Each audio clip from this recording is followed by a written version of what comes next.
समझ रहे? क्यों करते हैं नर्मदा की परिक्रमा? नर्मदा की परिक्रमा इस आदि शक्ति भगवती के पथ पर चलना जहां साधना कहलाती है। इस पथ पर चलने से चक्रों का समन्वय और संतुलन बनता है। इस पथ पर चलने से चक्र जागृत हो जाते हैं। चक्रों को जागृत करने के लिए न जाने कितना मेडिटेशन और ध्यान बताया जाता है। दुनिया के अंदर चक्रों को जागृत करने का यदि सबसे सहज साधना है तो वो इस देवी भगवती की परिक्रमा है। परिक्रमा मात्र से चक्र जागृत हो जाते हैं।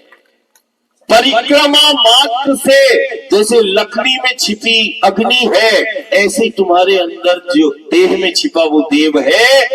ये परिक्रमा जिसको हम साधना कह रहे हैं, ये देह में छिपे उस देवत्व को प्रकट कर देती है और एक व्यक्तित्व का निर्माण कर देती है।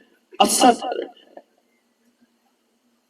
मानना नहीं है प्राथमिकता, जानना प्राथमिकता है। जानो इस आदिशक्ति भगवती जो प्रत्यक्ष हमें मिली है, जिसके पग पग पर पुराण कहते हैं, प्रमाण देते हैं। पुराण नहीं, प्रमाण है।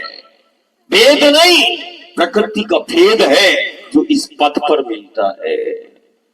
ब्रह्म का, शिव का।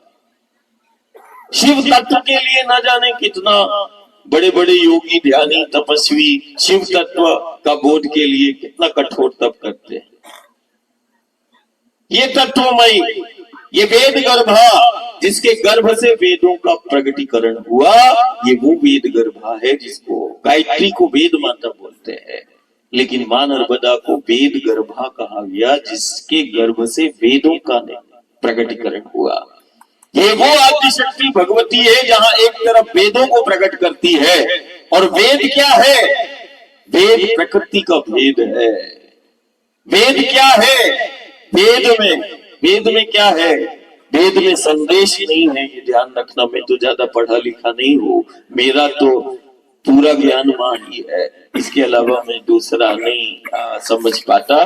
तो मेरा ज्ञान भी वही है, मेरा भक्ति भी वही है, मेरा शक्ति भी वही है। तो मुझे जो समझ में आया मैं तुम्हें वो बताने का प्रयास कर रहा हूं। और बताने का क्या, मां खुद ही चाहती है तो ये ऐसा अवसर आया। बिना मां की चाह के उसके विषय में बताना देवताओं के लिए भी और सृष्टि के तीनों कर्ताओं के लिए भी बहुत कठिन है। हमें सृष्टि के तीनों कर्ता भी मिल जाएंगे तब भी उस आदिशक्ति का भेद नहीं हमें पता हो पाएगा। कारण जब वो चाहेगी तब, है ना। तो ये वो आदिशक्ति भगवती है जो वेदों को प्रकट करती है अपने गर्भ से। और ध्यान रखना,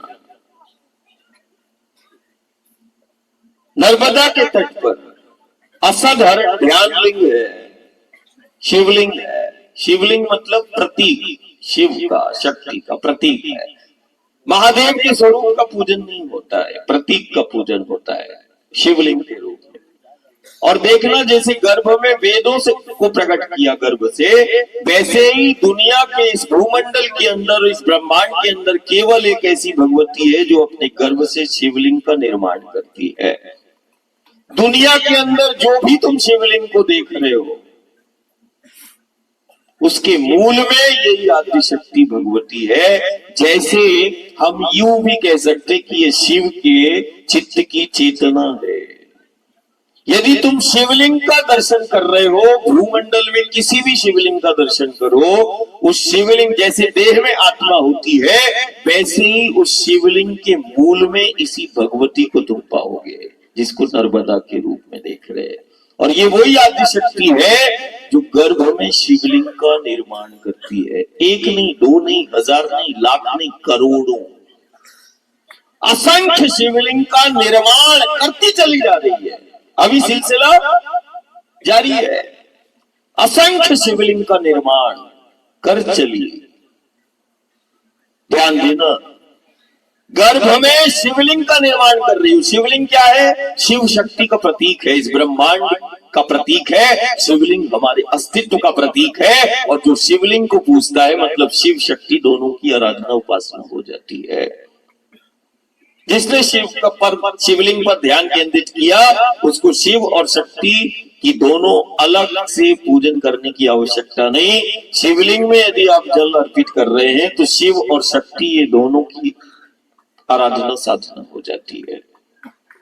और देखना वो शिवलिंग पहला आदि शिवलिंग इस भूमंडल में नर्मदा के गर्भ से प्रकट हुआ। शिवलिंग तो केवल इस आदि शक्ति भगवती ही अपने गर्भ में निर्माण करती है और दुनिया में या ब्रह्मांड में कोई ऐसी शक्ति नहीं जो शिवलिंग को गर्भ में बनाती हो, निर्माण करती हो। है क्या कोई? नहीं सुना? ध्यान देना, गर्भ में शिवलिंग का निर्माण करती है। ध्यान देना, गर्भ में शिवलिंग का निर्माण करती है। और जो इस देवी भगवती मां नर्मदा के पथ पर चलता है तो उसके व्यक्तित्व का निर्माण करती है। सत्य को प्रमाण की आवश्यकता नहीं, जो नर्मदा के पथ पर चला है, युग और सदी साक्षी है, उसके जीवन को दिशा मिली, उसके व्यक्तित्व का निर्माण हुआ। इस पथ पर चलने से देवत्व प्रकट होता है। इस पथ पर चलने से देव पितर पूर्वज संतुष्ट होते हैं। आज सारी दुनिया इस नर्मदा के पथ को मान रही है, ज्ञानी और विज्ञानी भी मान रहे हैं, दंडवत है। और आज नहीं तो कल, जैसे आज हम घर परिवार के साथ में बैठे हैं, वो दिन भी दूर नहीं है जब देश और दुनिया के शोधकर्ता जब जीव जगत ब्रह्मांड के उन रहस्यों को खोजते खोजते वो इसी नर्मदा के पथ पर तुम्हें मिल जाएंगे। तब वो जीव जगत ब्रह्मांड के उन रहस्यों का खुलासा होगा।